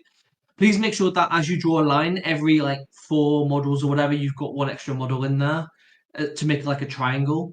Yeah. And that way, whenever you take casualties and you have to take coherency, then you can do. The only time I would suggest not to do this is if you ever want to charge with some or I would actually if I was ever going to charge with some neophytes, I would add some in as a ablative wound. So then, because what I like to do is, and this is probably not the right video to talk about this, but if you want to stop your opponent from shooting something specific or moving or doing an action, is to charge it with neophytes. However, you want to kind of charge it so that you've got one end of the string one place and then the other end of the string is touching that unit. That Hmm. way, if they don't fall back, if they don't fall back, you don't get shot. And then if they don't fall back, they attack you and you die. You can take off someone in the string. Then the rest of the ones that are near your opponent's models can die to coherency, and then suddenly you're no longer in combat. So that's the only Yeah. time. Um, Yeah. but that's probably not the right video for that kind of talk. Oh yeah, we could make it. I'm sure we could fill a 2-hour podcast of just the funny things you can do with neophytes, Yeah. because you're gonna get really used to. I think as a new player, like getting really used to like becoming an art student with neophyte. What Yes. kind of Yes. splotches and blobs and strings and dog bones can I make? Um, okay, so we you got your practice games in, you did your re-racks, did your TTS games. You made sure that you at least got, one or two physical games in. Now we get to the GT. You did already kind of talk about like mitigating your time waste. Like Mhm. uh, don't if it's not an important thing that has to happen, don't try and make it happen, because you will end up, the clock is your opponent just as much as the person across from you. So the last thing you want to do is time yourself out before like a very important like turn 5. um Many now I know many opponents, like if they have like a bajillion minutes on their clock, I would say most people would be like, oh, yeah, man, you're fine. Like, roll your dice. Like, I'll give you some of my time. But you may not always run into those, and no one has to give you that. So you have to prepare as if you're going against someone who won't. So yeah, mitigating that time waste. Um, and you also actually already talked about pre-measuring. Pre-measuring is huge. I think that while you and I may not think this is particularly the case, I know a lot of people, when it comes to the 3-inch deep strikes, which is obviously something that GSC have, that could be a gotcha for a lot of people. I think that this kind of more goes to like being a good sportsman, is if someone is actively trying to screen out a 3-inch deep strike.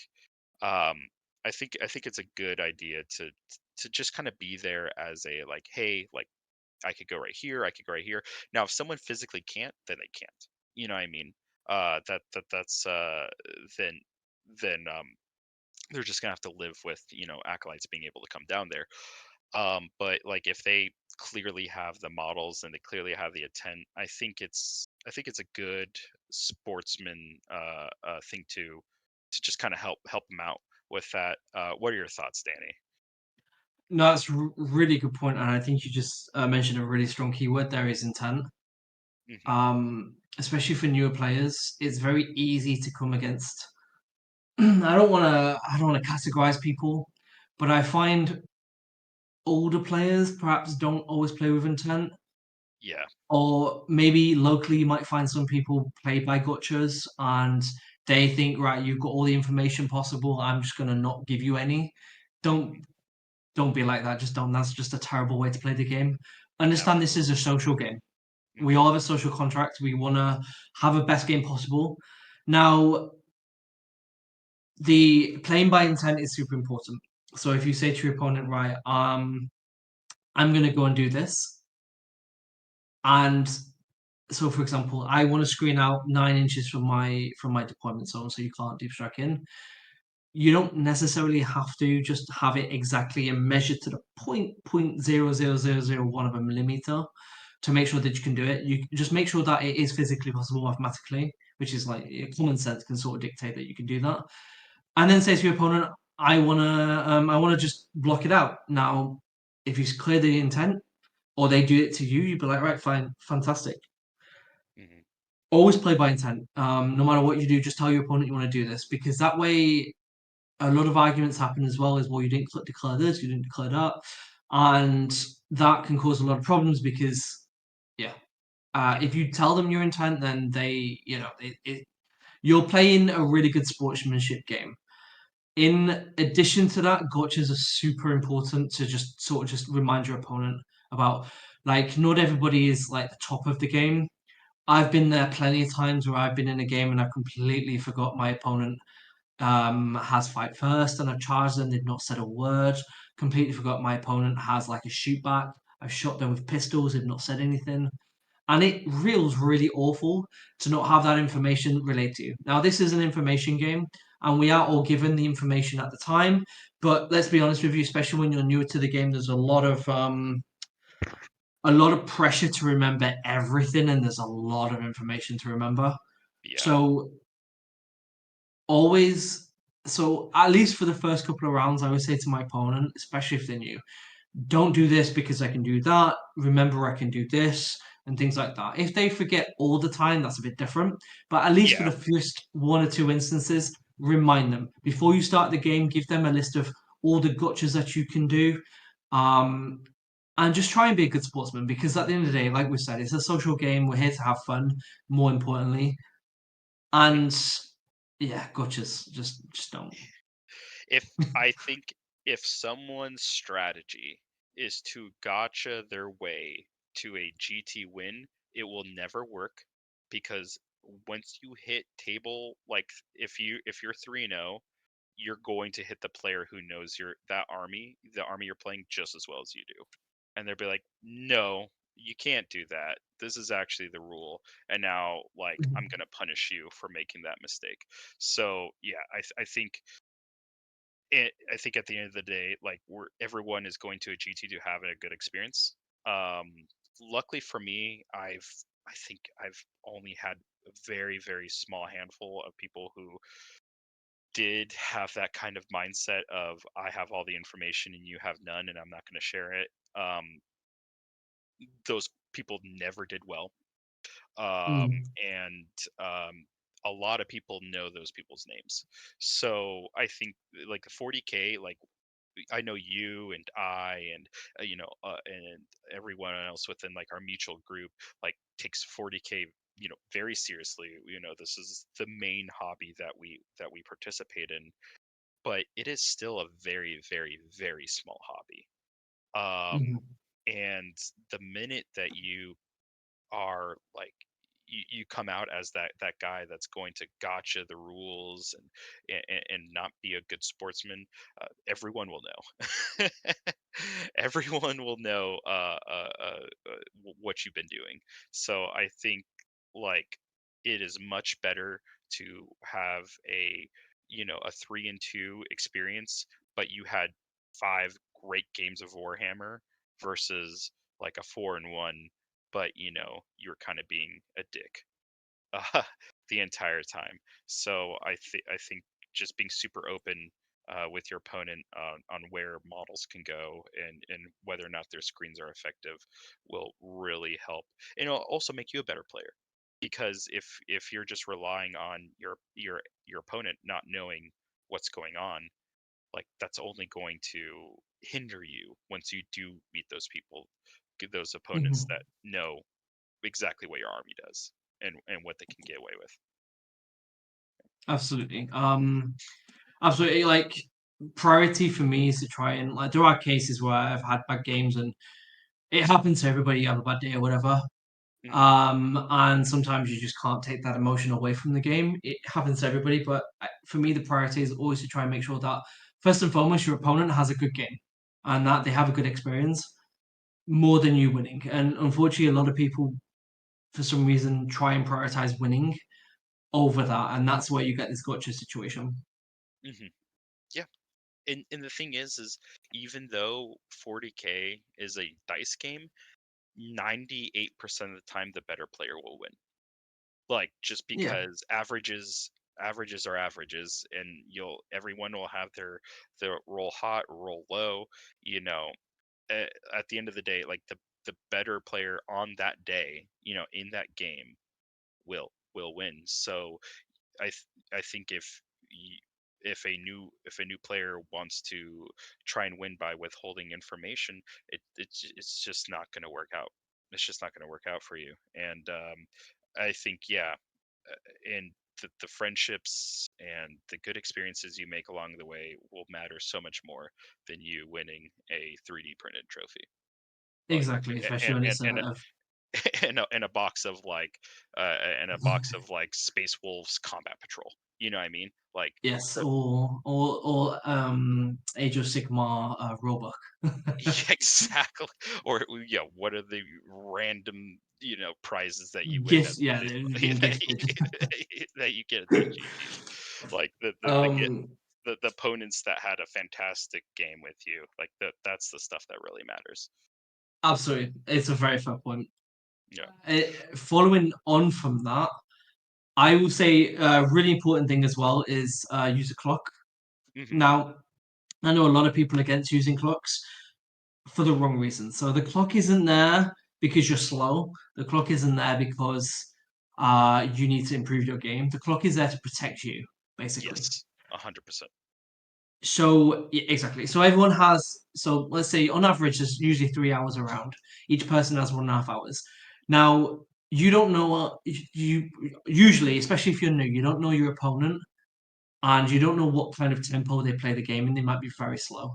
And the problem is you don't want to lose a game or feel like you've been cheated out of a potential win because your opponent has been very slow, taken 90% of the time allocated to your battle round, not battle round, but your round, Hmm. making their moves.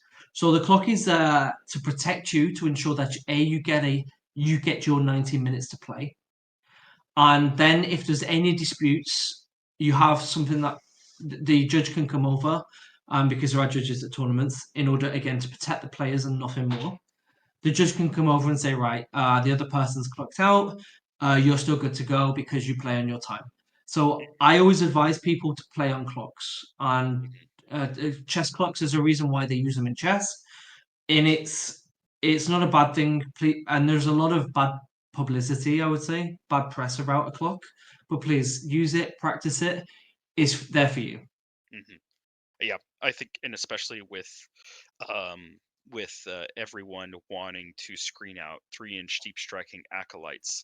Like, I have been in situations where, and it's not even necessarily my opponents being malicious. It's just that they're like, oh my God, I need to put my scout here. No, no, actually, the scout will go there, and then I could do this, and that. You know what I mean? It's like they may not be trying to waste your time, but, like, unfortunately, at the end of the day, it's 3 hours of Warhammer. That's what you have. You only have, and if your opponent wants to spend their 90 minutes making sure you can't deep strike acolytes in their backfield, then that needs to be on them. You shouldn't, as the GSC player, you shouldn't be held accountable for that. You should still be able to Yes, get your 90 minutes of Warhammer, and vice versa. absolutely. You know what I mean? It protects your opponent as well, so that way they feel like, oh my God, he's bringing a whole horde army, like he's going to take forever. That's like, no, we have the clock. I will spend my 90 minutes doing my thing. You'll spend yours, and we'll see who wins at the end. But I think that's a very, Ab- very good point. Absolutely. And I completely forgot what I was going to say then. Um, oh yeah. So there are situations when you use a clock, perhaps your opponent was a bit slow and they've run out of time. Now, again, this is also quite a hot topic. It's quite a divided topic. You are well within your right to give them some of your time, which we all would, especially if they're a newer player. So if your opponent, especially if it's a really good game, really tight, your opponent's had to spend a little bit more time making decisions. You can look at them not taking taking the biscuit. I don't know if we can swear. So Yeah. taking the biscuit with their time, and you want to say, right, actually, They've clocked out. You've still got 20 minutes left. It's bottom of term 4. You can both play on your time. Now, at the same time, it's well within your right to also say no. Now, Mm, uh that's not for me to say that's a good or bad thing. That's a bit like a social argument. People say if you should give them time. People say you shouldn't. It's your time. You do what you think is best. yeah, But don't let people obviously try and bully you into making a decision. It's on them. I think our you our listener, you will know if if you should have to give them your time, if they've been like a great opponent, and like it's been like like you said, like a great game, it's been a nail biter, like it's coming down to the wire. They've used up their clock because they're making some like they're it's their first few times playing GSC, and they're just trying to make sure they make the right decision. you know, oh yeah, like you'll know, like, oh yeah, like we should let this game ride to the end. Whereas if it's been someone who's just been frivolous with their clock, they spent it chatting to their friends or doing whatever, or they haven't been that great of a sport, then I think that answer will be very apparent. And absolutely 100% do not let them bully you. Your Yes. time is your time. Everyone gets their. That's what the clock does. It divides the time in half. Says this is yours. That's yours. So, but yeah, no, great Yeah. point. Always play with the clock, especially with Yeah. playing with GSC. Before we move on to the next section, a couple more small minor points. Hmm. First and foremost, if there's now we said a few negative things here. Now, 99% of the games are never like this. However, we're all human, so there's always like the odd one or two bad apples in your experience. Pray you never meet them, but just note that it is an outlier rather than the norm. Additionally, if you do have a game where you feel it's a little bit heated, or you don't feel as you feel that it maybe a little bit pushy, the judge or referee and the TOs are there for you and your safety and your to ensure that they can help solve any issues. So don't feel scared talking to a judge. Additionally, don't ever feel bad for wanting to see your opponent's rules, Hmm. especially if it's like your first one, two, three, four, five GTs and you're still trying to figure out what every army does. The game is constantly evolving. New rules are constantly introduced. Your opponents, 99% of the time, are not malicious. They may get a ruling wrong. They may misunderstand a rule. Never feel bad for asking to see their rule. As long as you ask politely, don't just like scream at them, show me a rule, Yeah. you're a liar. Yeah. Yeah. Just ask them, yeah, yeah, just ask them politely to say, hey, can we clarify this? Because I'm new, I'm not seen that rule before. I'd like to see it, Hmm. and they'll show you the rule. Never feel bad for asking that. Yeah. The first tournament I took my GSC to was an RTT, and I don't know if you know him, but Tyler Principio was there. No. He's one of the top 100 players in the world by Elo. Very very very good player. Um, Incredibly nice guy. He did not realize that like him coming in from deep strike didn't get rid of a blip because he did not end a move. And he was very like certain, like, no, like I came in. That's what that means. And I was like, no, Tyler. Like, and we got a judge and everything, and it was no bad feelings. No, you know what I mean? Like he was like, oh, I didn't realize that. I've been playing this entire time. Like, we all have our opinions on 10th edition and yeah, how some of the rules work and stuff like that. But like, even if both sides are on different sides of an argument. I mean, that's what the judge is for. And at the end of the day, like if the judge rules in a way that you don't particularly like, I mean, this is only one event, right? Don't burn bridges. Don't be like, oh fuck this, like I'm never doing this again, blah blah blah. Like, don't do that, because a lot of these TOs, like you're gonna see them all the time because usually it's a core group of people who will be running tournaments in your area. So don't burn bridges over like a TO decision. If you do find out like you were right, like after the tournament, like bring it up to the TO. Be like, hey man, like no hard feelings, but this is actually what came from the rules because TOs are human too. Like Warhammer is a very complicated game, and asking a person to know the rules for what is it 27 factions or whatever, like 20 something factions, and all the intricacies of how they work, like they're gonna make mistakes sometimes. At the end of the day, Yeah. like we're pushing toy soldiers around a neoprene mat with plastic terrain. Like it's not that big of a deal, and it's much more important to like to have that good social interaction. But yeah, I think you bring up a I'm very good point. Yeah. I was going to say, I'm glad you brought that point up actually, because I do. It's very, very important. I do think TOs get a lot of stick, but people often forget they are human. They're not there to like give anyone a bad time. They're there to make sure that there is a consistent ruling on every rule, that there is a standard upheld across the entire tournament. Hmm. So yeah, I'm glad you mentioned all that. Yeah. Alrighty.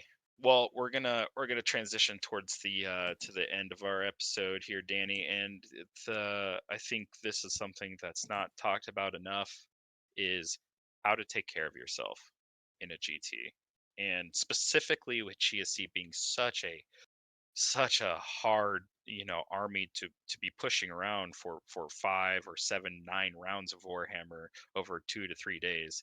Like what are you doing to take care of yourself while you're not actively in a game at a GT? Okay, so first and foremost, as sleep, of course, rest is important. This is GSE is quite a mind, it's quite a mental energy debilitating army. It's just going to suck up all the mental energy you've got.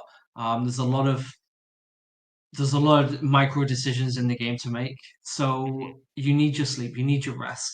You can obviously go out and drink beers the night before, whatever, but just make sure you get enough rest, um, so you can focus. Additionally, a GT is a marathon, not a sprint. It's 5 games over 2 days usually, or 6 games mostly if you're in the US, which Yeah. is what 15 to 18 hours of playtime additional to the break times and things like that. So it's a very long time. Make Hmm. sure that you're drinking plenty of water. I know it's a really obvious thing, but a lot of people dehydration is a big problem. Dehydration does sort of like destroy brain cognitive functions. Make sure Yeah. you're drinking a lot of water. Make sure you're eating. Again, this is really hard because especially in the UK, they have food trucks outside with like the most unhealthy food ever, and it's so delicious. But like, it's not good food to eat.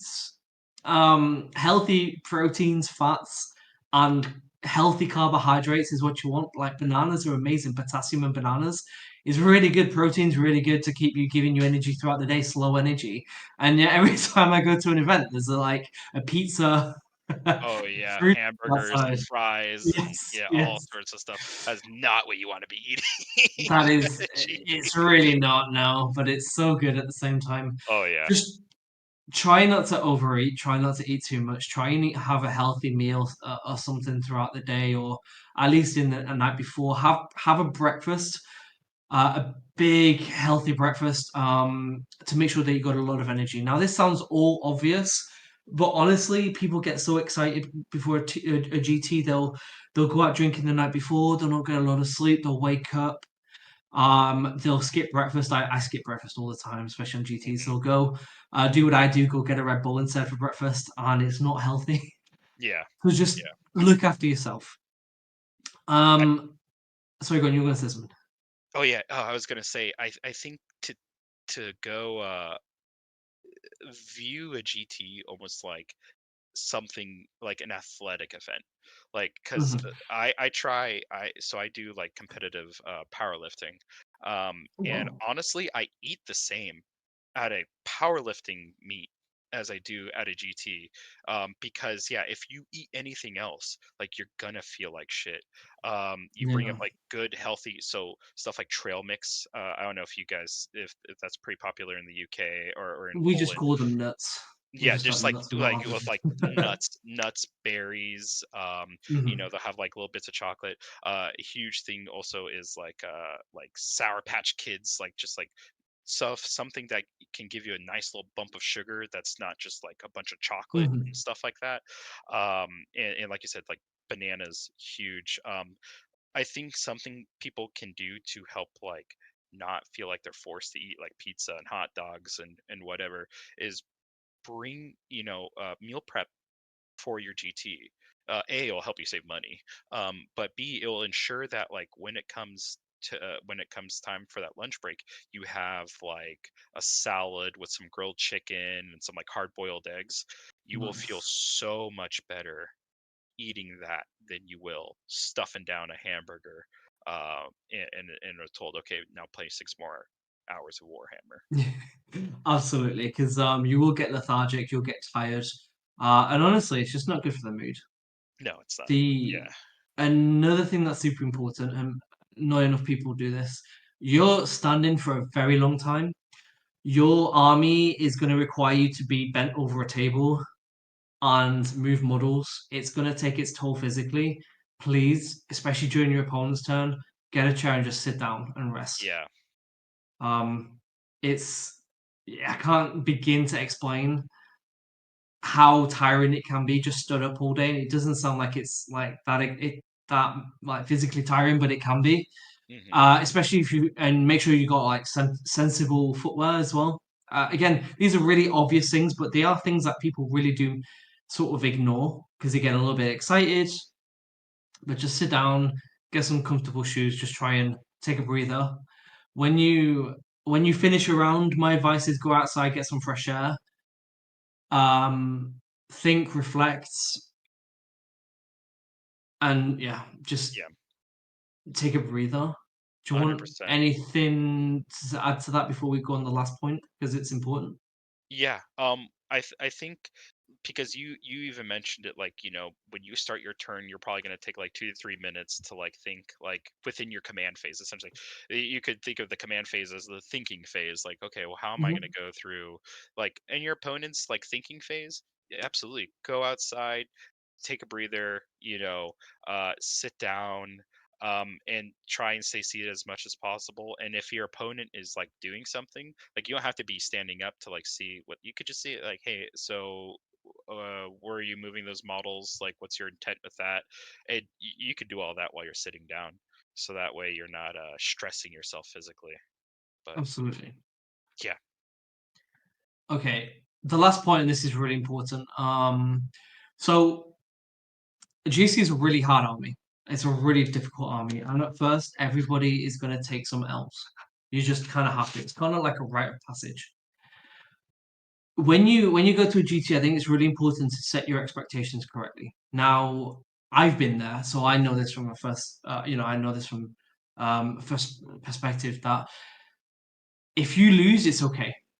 It is okay to lose. You can't expect to win every game. You can't expect to win a GT. Never mind every game. Like if you have a 200 player GT and you go there, you have 0.5% chance technically to win.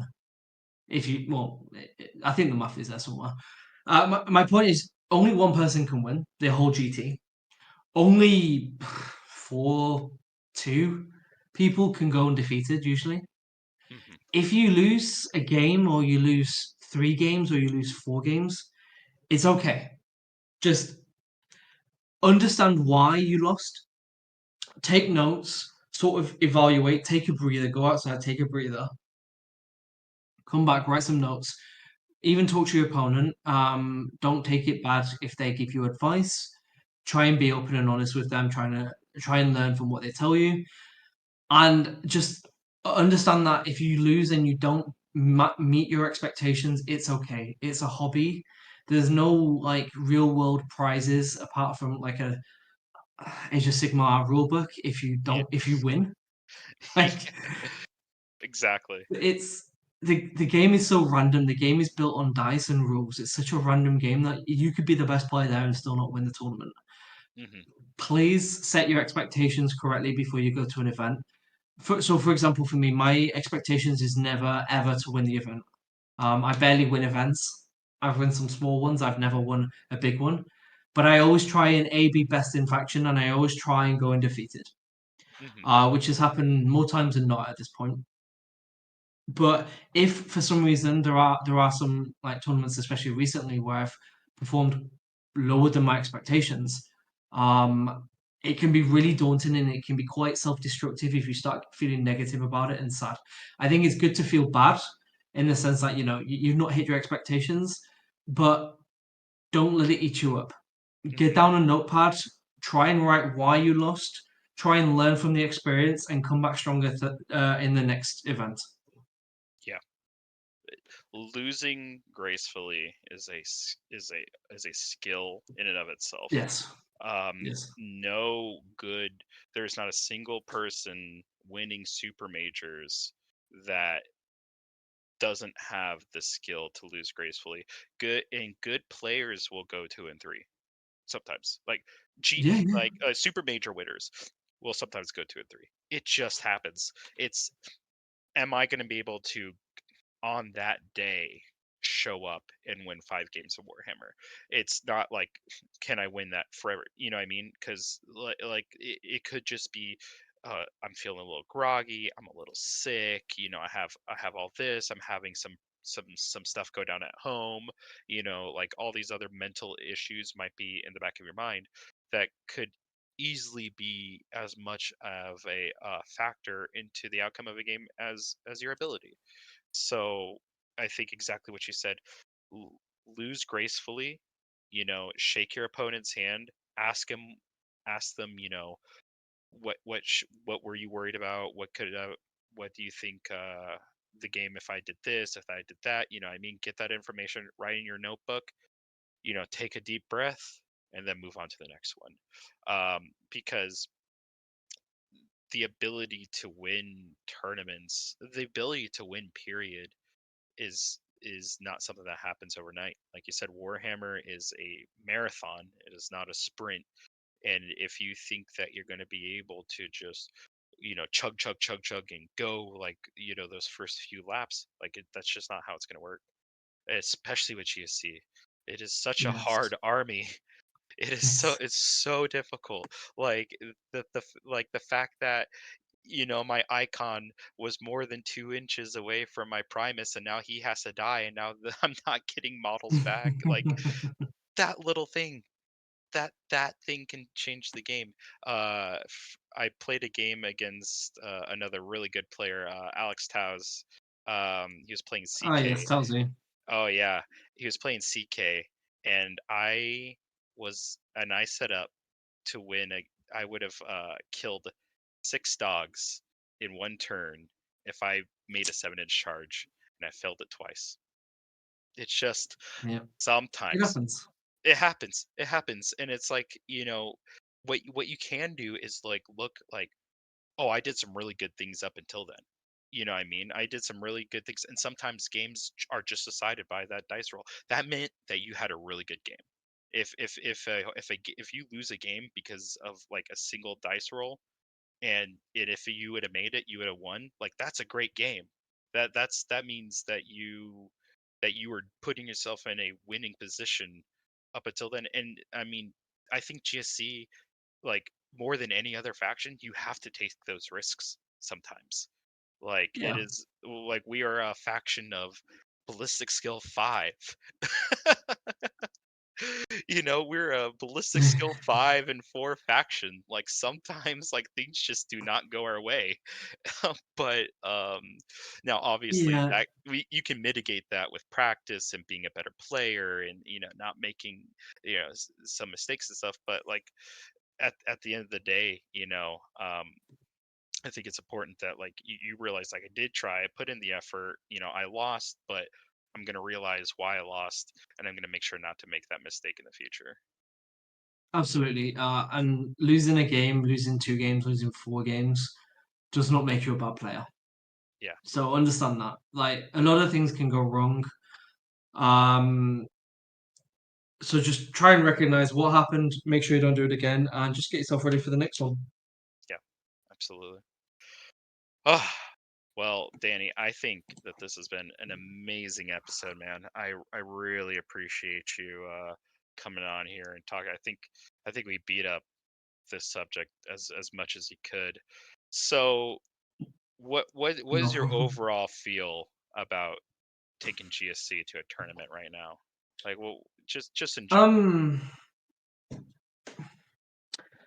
I think so. Like, I think it's not for me. It's not an army that's gonna necessarily win a big GT. I think it's a really good lower, smaller GT army. Hmm. For me, it's like I've been sort of flirting with the idea of taking GSE to a GT, like every GT I've gone to since Chan started. But then every time I've had to like practice another army for teams or whatever. Hmm. But I think it's just a really fun army. It's just a really enjoyable army. Except I'm not a big fan of the not a big fan of the actual rule. I don't like the resurrection at all, and I will say that, and I say that all the time, and people are sick to death of hearing it. I think it's Oh yeah. stupid. Uh-huh. However, the actual army and how it plays is my favorite in the game, and Yeah. I am more excited for this codex to come out in summer than I am for Votan or Tau in a few days or Orcs next month. So I'm gonna be going back to GTS with them when the codex comes out 100%. So yeah, I think they're in a decent spot. I do think it is one of the hardest armies though, but I do think anybody wanting to be better at the game should play this army because you learn everything. It it exactly. You're using all phases of the game. You're having to like GSC. I've noticed coming from Chaos Knights, it forced me to be a better player. Like I had Yeah, to just win a game. I could just like games that I could normally win with like CK just like mindlessly pushing my war dogs across the board. Like I've had to sweat, sometimes to win with GSC. But there have also been games that I had no business winning because I'm playing someone who's much better than me, but because they didn't hit that screen, or they don't have the comp, or they decided to disembark their rhino to take some or do something. I'm like, okay, well, here's 20 neophytes and all that's dead now, and now I just swung primary by like 15 or 20 points. Like and no other army gives you that amount of agency uh, in the game. I feel like and currently. every win is rewarding, right? Oh, absolutely, You just feel good absolutely, about the win. You feel good about the performance, and it just feels it. It's a rewarding army to play. 100%. It makes you every win that you have is a win that you've earned. Yeah, Absolutely. yeah. All right, Danny. Well, thank you again, man, for coming on. Thank you for having me. Yeah, this has been really good. Again, folks, please, if you want to be kept up to date with more future episodes, please join the Discord community. Um, any parting words, Danny? Um, go get him, Tiger. Okay. All right. Well, you guys have a good one. Thanks. Yeah, thank you. Bye.